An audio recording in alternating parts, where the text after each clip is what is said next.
শিপরেক beach এটি হাওয়াইয়ের লানাই দ্বীপে অবস্থিত।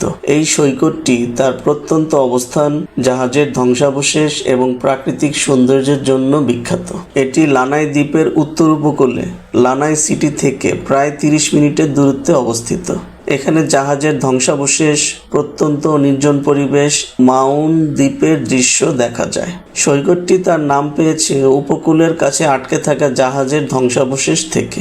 সবচেয়ে উল্লেখযোগ্য হল 1940-এর দশকের একটি তেলের ট্যাঙ্কার, যা প্রবাল প্রাচীরে আটকে রয়েছে, যা ইচ্ছাকৃতভাবে বা দুর্ঘটনায় এখানে পরিত্যক্ত হয়েছিল।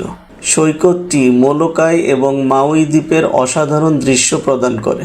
এখানকার বাতাস, অগভীর পাথুরে চ্যানেল জাহাজ চলাচলের জন্য ঝুঁকিপূর্ণ। উপকূলের কাছে তিমি, স্পিনার ডলফিন এবং মাঝে মাঝে হাওয়াইয়ান মঙ্ক সিল দেখা যায়। পাথুরে উপকূলে টাইড পুলের ট্যাং, জাহাজের ধ্বংসাবশেষ, টাইড পুল এবং সূর্যাস্তের ছবি তোলার জন্য আদর্শ। সৈকত বরাবর হাঁটা এবং পেট্রোগ্রিফ এলাকায় ছোট ট্রেইল অনুসরণ করা যায়।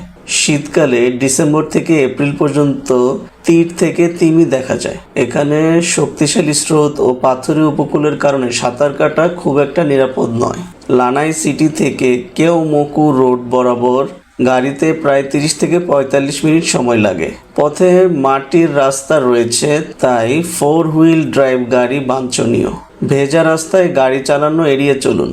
কোনো আনুষ্ঠানিক পার্কিং লট নেই, শক্ত মাটিতে গাড়ি পার্ক করুন। বালিতে গাড়ি আটকে যাওয়ার ঝুঁকি থাকে। কোনো বিশ্রামাগার, ঝর্ণা বা অন্যান্য সুবিধা নেই। খাবার, পানি এবং সানস্ক্রিন সঙ্গে নিন এবং সমস্ত আবর্জনা ফিরিয়ে আনুন। কোনো রিজার্ভেশন বা পারমিটের প্রয়োজন নেই। শক্তিশালী স্রোতের কারণে সাঁতার এড়িয়ে চলুন। রাস্তায় সাবধানে গাড়ি চালান এবং কনসিয়ার্জের কাছ থেকে দিক নির্দেশ নিন, কারণ এখানে কোনো চিহ্ন বা সাইনবোর্ড বসানো নেই। কাইও লোহিয়া সৈকত পর্যটকদের কাছে খুব বেশি জনপ্রিয় নয়, তাই এটি সাধারণত নির্জন থাকে। সকালে অথবা বিকালে এখানে বেড়াতে যাওয়া বেশি বাঞ্ছনীয়। বেড়াতে যাওয়ার ক্ষেত্রে সকাল এবং বিকালের সময় নির্দিষ্ট করুন।